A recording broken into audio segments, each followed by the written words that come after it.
Bueno, pues el día de hoy estamos con el maestro Carlos Oseguera para que nos platique acerca de su opinión y lo que significa para él estar aquí en esta galería de artistas nacidos en Aguascalientes o avecindados en Aguascalientes, pero que de alguna manera pues aquí hicieron parte de su obra, como es el caso, y aquí han vivido los últimos, no sé, 30, 40 años, quién sabe Así, cuántos. más o menos.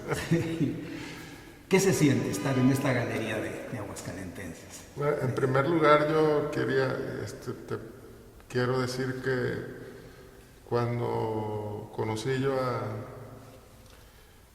Al ingeniero al ingeniero Escárcega y nos planteó el proyecto que estaba pensando, en primer lugar no me imaginé qué es lo que él pensaba, lo que tenía en mente, pero luego fui viendo pues, que empezó a comprar mucha obra de productores locales. Y eso me pareció a mí algo muy loable, pues porque los productores locales de alguna forma, las autoridades culturales hemos estado desatendidos ancestralmente, ¿no? No se fomenta la producción, no se estimula, ¿no? Los productores locales tenemos que andar pidiendo espacios para exponer, cuando ir a las oficinas, cuando al funcionario le pagan para que haga ese trabajo, ¿no? Y el funcionario es el que debía de andar monitoreando quién produce, qué es lo que está haciendo cada productor, y en ese caso pues invitarlos, ¿no?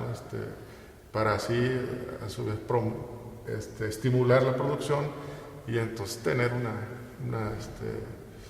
un reflejo en el crecimiento artístico, pictórico de Aguascalientes, en este caso de la pintura, pues, ¿no? Entonces yo creo que fue de entrada pues una cuestión que a mí me llamó mucho la atención, el hecho que él enfocara todas sus energías en comprar obra a locales, ¿no? Entre ellos obviamente pues yo, ¿no? Entonces fue una cuestión que, como te digo, en primer lugar a mí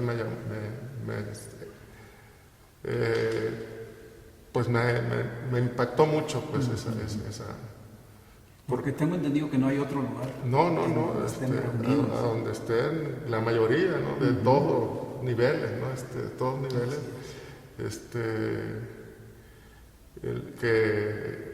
que haya hecho ese acopio, pues, ¿no? Entonces, eso es una de las cosas que yo considero importantes, ¿no? Así es. A ver, platícanos un poco cómo llega Carlos Oseguera al mundo del arte. Bueno, pues yo vengo de un pueblo que aparentemente alejado de estas actividades, ¿no? Pero pues con el tiempo te das cuenta que no es cierto, pues, ¿no? Que los pueblos más, digamos, broncos como en Sinaloa, tienen esa sensibilidad, ¿no? de estar siempre buscando cosas que los mejoren.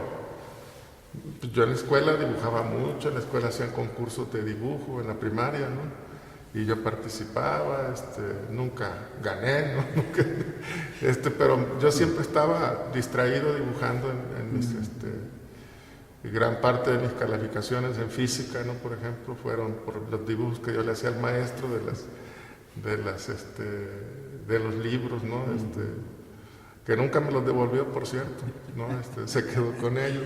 Total que, para no hacerte la larga, yo me voy a Guadalajara a estudiar la prepa, hago mi examen, que es psicométrico, no sé cómo se llama,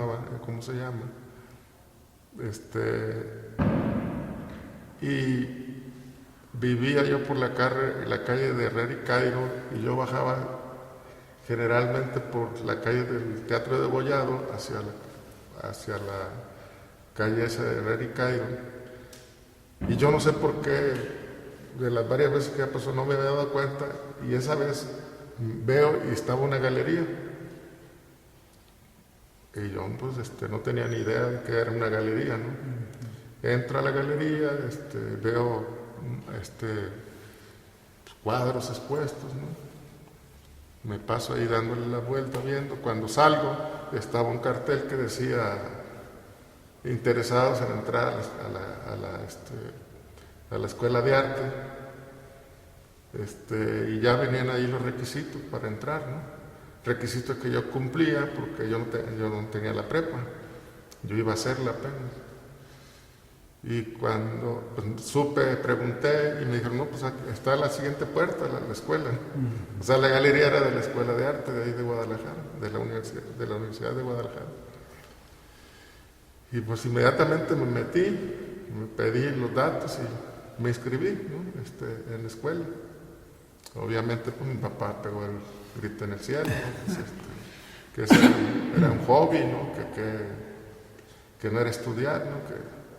Total, fue una pelea ahí de casi un año, ¿no?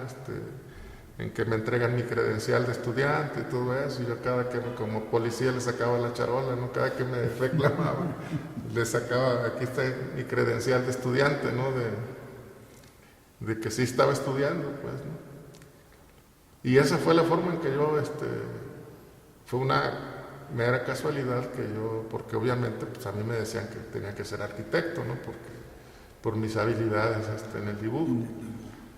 Y esa fue una afortunada casualidad, ¿no? Para mí, ¿no? Y luego de ahí, otros estudios. Yo me estuve 3 años ahí en Guadalajara. Al tercer año ya no me empecé yo a sentir así como que pues no le encontraba sentido por la siguiente razón, ¿no? Yo veía, por ejemplo, pues que yo era un alumno de buenas calificaciones en cuanto al dibujo y todo esto, ¿no? Porque tenía habilidad para representar, ¿no? Pero había otros muchachos que hacían cosas diferentes que aparentemente eran más burros que yo o sencillamente no sacaban mis calificaciones, pero a mí me gustaba, me llamaba más la atención lo que ellos hacían, ¿no? Pero yo tampoco podía dejar de recibir esas calificaciones, estaba en ese dilema. Y pues yo siempre he tenido, a mí me formaron en una educación humanista, siempre preocupado por los problemas que pasaban en el país, etcétera, etcétera, ¿no? Y veía pues que ahí pues no compaginaba yo con ninguno de mis compañeros en ese tipo de pensamiento, ¿no? Y entonces yo empecé a sentirme como vacío, ¿no? En Guadalajara ya no sabía yo si eso era lo que yo quería, cuando casualmente un hermano, el mayor que yo, se va a México y me dice, vente, yo voy a estar en México. Entonces me voy a México, me voy inmediatamente a La Esmeralda, me meto al taller libre. Entonces ahí sale la cuestión, me voy yo a La Esmeralda, me inscribo al taller libre, duro ahí alrededor de, no sé, unos 6 meses. Cuando se abre la carrera se empieza el ciclo escolar nuevo en la carrera ya de La Esmeralda y me inscribo. Para esto quiero decirte que mi papá todavía no estaba conmigo muy contento, ¿no? Pero a mí se me hizo curioso que estando en México, mi papá me dice, cuando yo voy a inscribirme ya a La Esmeralda, me dice, yo te acompaño.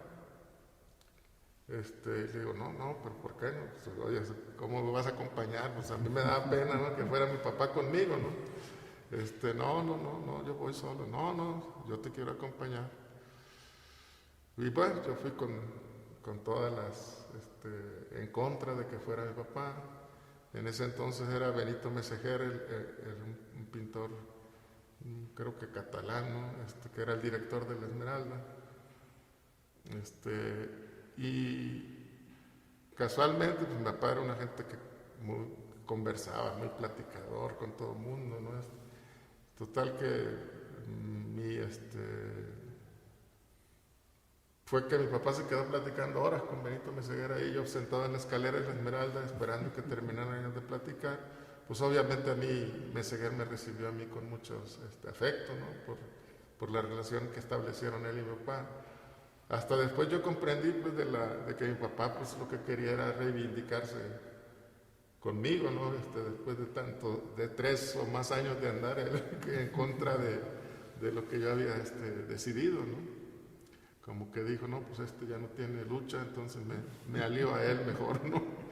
Y te digo, y empezamos de la Esmeralda ahí, y bueno, es una historia todavía muy larga donde, siguiendo con esa inquietud, ¿no? Nosotros empezamos a darnos cuenta que las deficiencias académicas pues, de la escuela, ¿no? Porque el problema de la educación artística para nosotros siempre ha sido que la damos, los maestros somos pintores, no somos gente educada para dar clases. Inclusive cuando nosotros decidimos, un grupo de nosotros en la Esmeralda, que queríamos que nos prepararan que nos dieran pedagogía y todo esto, a nosotros el director pues se quedaba, pero ¿cómo? ¿No quieren ser artistas? Pues sí, claro, pero lo más seguro es que terminemos siendo maestros, ¿no? Como los maestros que teníamos, la mayoría de los maestros que teníamos nosotros, ¿no?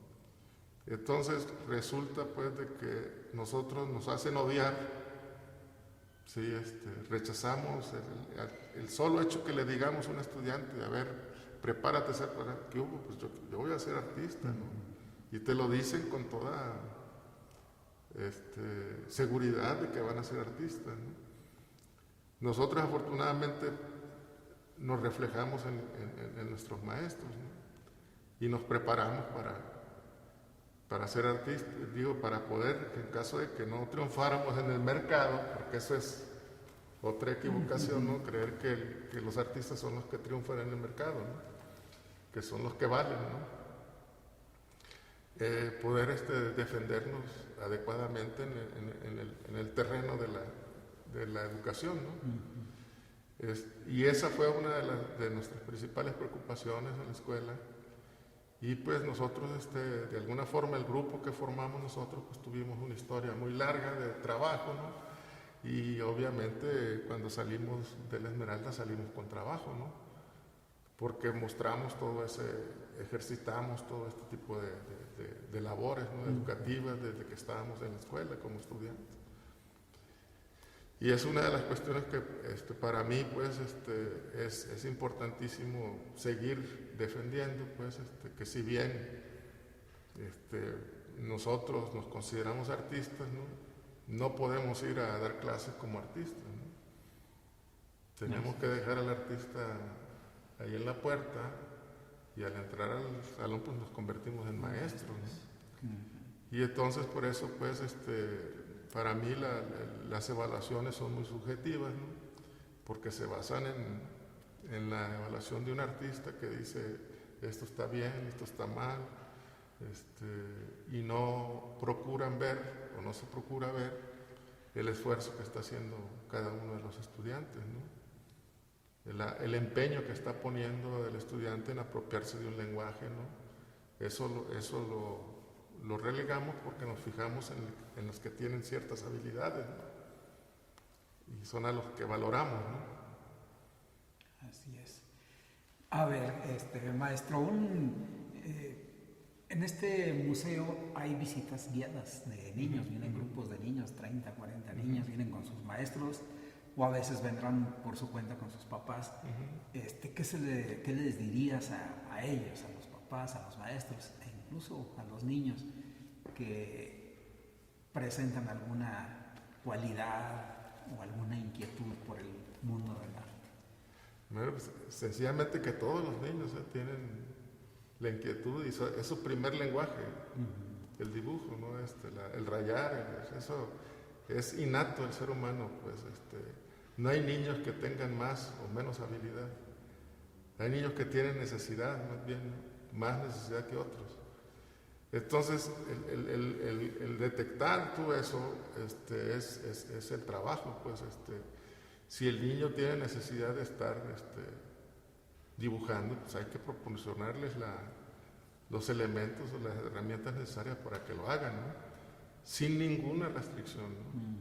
Al niño no lo podemos enseñar nosotros a manejar el color, no lo podemos enseñar a representar porque le estaremos coartando sus libertades, ¿no? Así es. El problema que nosotros enfrentamos siempre, y por eso viene todas estas reflexiones de la educación artística, es precisamente que a nosotros nos quitan, cuando entramos a la escuela primaria, generalmente nos quitan esa capacidad de representar y de reflejar nuestras necesidades, porque nos quieren meter al esquema de representación. Y cuando la maestra nos pone un ejercicio de dibujo, dice, no, mira, eso no se hace así, ¿no? El cielo no es verde, ¿no? O el agua no es negra, ¿no? Etcétera, etcétera. O ve cómo dibuja tu compañerito, mira, para que veas, ¿no? Entonces resulta que muchos niños decimos, pues sabes que pues a mí el dibujo no se me da, ¿no? Y entonces lo alejas, al niño le metiste un esquema a donde el niño jamás va a volver a agarrar un lápiz o agarrar lo que sea para representar algo, porque siempre va a decir que él no sabe dibujar. Ahorita como adultos, ¿a cuántos adultos no podemos conocer que les decimos, hablamos de esto? Y la respuesta es que no, es que a mí nunca se me dio el dibujo. ¿Por qué? Porque desde chicos pues les coartaron ese modo de expresión, ¿no? Los quisieron meter a la cuestión de la representación. Y la representación yo creo que en estos momentos pues es lo menos válido, ¿no? Porque la representación tuvo su momento histórico, pues, en épocas pasadas, a donde era importantísimo, ¿no? ¿Por qué? Porque no existía la fotografía, ¿no? Entonces, tenía que haber pintores, grandes pintores, que supieran transmitir con la representación toda esa capacidad, todas esas emociones que se suscitaban en los momentos históricos, ¿no? Para poder influir en la sensibilidad de las personas, ¿no? En este momento ya son cuestiones que no. Ahora el dibujo, la pintura, pues se convirtieron en un lenguaje, ¿no? A donde yo como pintor o como simplemente yo le estoy dando al que ve mi trabajo una visión del mundo que tengo personal, diferente, ¿no? Y que entonces yo le puedo aportar al espectador esa capacidad o esa visión del mundo que tengo yo diferente, y ya sabrá el espectador si para él es válida o no, ¿no? ¿Sí? Entonces eso es lo padre de la pintura, pues, ¿no? El que uno en un momento dado tenga esa capacidad, esa libertad, pues, de pensar y de decir, bueno, pues yo no tengo por qué quedar bien, ni tengo que digan, ay, qué padre pintas, ay, qué padre dibujas, ¿no? Y generalmente, pues, yo que soy maestro ahorita en la licenciatura de artes visuales, nos enfrentamos a muchos, me enfrento más bien a ese tipo de casos, ¿no? Jóvenes que no van a dominar la representación, que ya no van a dominarla porque no tienen la habilidad, ¿sí? Y están insistiendo en dominar, en pintar con la pintura clásica, ¿no? Y resulta que terminan aburridos o no terminan ningún cuadro porque pues no les satisface como lo que están logrando, ¿no? Porque no han descubierto en ellos sus capacidades, que con sus muchas o pocas herramientas que tengan pueden crear un lenguaje pictórico, ¿no? Entonces el niño es la misma cuestión, ¿no? O sea, cómo uno puede a ese niño abrirle un mundo o darle esa posibilidad de que el niño esté constantemente, aquellos que tengan esa necesidad de estarlo representando, ¿no? Y nosotros como estudiantes hicimos mucho trabajo en ese sentido, ¿no? En romper ese tipo de esquemas. Te pongo un ejemplo, nosotros íbamos, por ejemplo, a Sinaloa, a mi tierra, yo me llevaba al grupo de compañeros, teníamos nosotros una casa allá, y bueno, ahí llegábamos y a ir a dar clases, ¿no? A juntar niños y empezábamos a trabajar.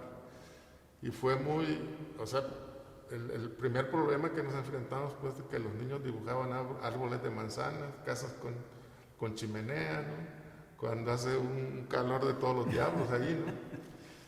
Y entonces es cuando nosotros empezamos a ver por qué, ¿no? ¿Por qué esos esquemas, ¿no? El sol, la casa con la chimenea, el árbol de manzanas. Y entonces fue una cuestión para nosotros importantísima el descubrir que el lenguaje hablado, o sea, cuando yo digo silla, o cuando el niño decía silla, en su mente sabía cómo era la silla de la que estaba hablando. Entonces invertimos la cuestión. A ver, escribe primero, ¿no? Escribe una palabra, ahora dibújamela, ¿no? Y fue muy, ¿cómo te digo? Satisfactorio, asombroso, pues, que el niño que escribía silla se bajaba de su silla para verla y entonces representarla, ¿no? Si escribía ventana, pues iba a ver cómo eran las ventanas del pueblo, ¿no?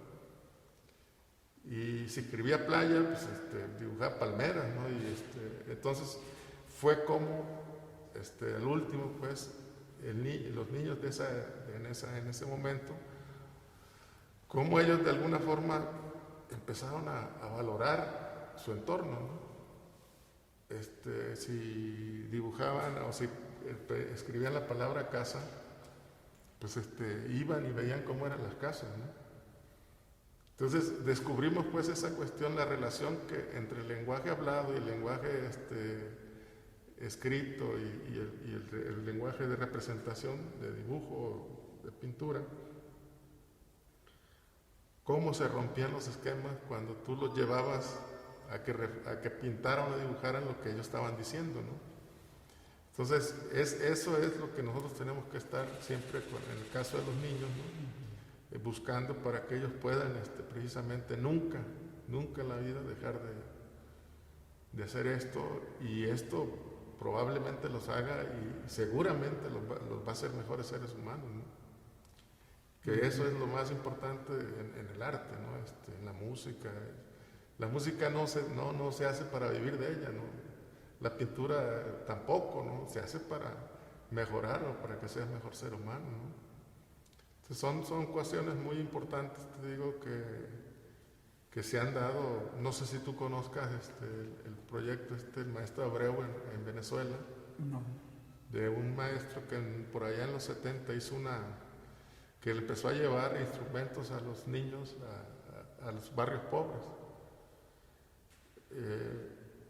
Y fue un éxito que lo siguen imitando en Europa, en Suiza, en Inglaterra, ¿no? Porque resulta pues que uno de los grandes directores ahora salió de Gustavo Dudamel, ¿no? Salió de ese tipo de educación, a donde al niño no se le enseña a tocar un instrumento para que viva de él o para que se haga músico, ¿sí? Sino que para que la música lo lleve a niveles de humanismo mucho más, y se alejan obviamente de muchos distractores que hay en este momento, ¿no? Entonces eso es simplemente, ¿no? O sea, siempre los maestros o sea, los que somos maestros de arte, la mayoría andan viendo o cazando a la cacería de talentos, ¿no? Y ese es el mayor error que podemos cometer nosotros, como el andar buscando quién, entonces protegerlo, ayudarlo, y te olvidas si tienes 30 alumnos, le haces caso a 2 que tú consideras que la van a hacer, ¿no? Y los demás, pues hay que a ver cómo le hacen, ¿no? Y ese es un error gravísimo de la educación artística, ¿no? El no ver que aquel, aunque tú no le veas nada, si el muchacho tiene empeño y tiene inquietud, pues de alguna forma va a generar su propio un lenguaje, ¿no? Con los elementos que tú le estés dando. Y mi experiencia es precisamente de que muchos muchachos que llevan habilidades, ¿sí?, terminan pues en nada, ¿no? Sin embargo, aquellos que no llevaban habilidades, pero que tenían la convicción de hacer algo, de formarse en eso, salen gente con propuestas muy claras, ¿no? Con un lenguaje muy definido, ¿no? Entonces hay que ver las cosas, yo creo, pues en el caso de los niños es la misma situación, ¿no? No ver, no, pues como tiene talento, cometen el error los maestros de luego decir, los padres, no, es que lo voy a llevar con un maestro, ¿no? Para que él lo enseñe. Cuando el niño le da la 20 en las manos al maestro, ¿no? Por su capacidad expresiva, ¿no? Así es. Muy bien, maestro, pues muchas gracias. Ándele pues, Muchas a gracias. sus órdenes.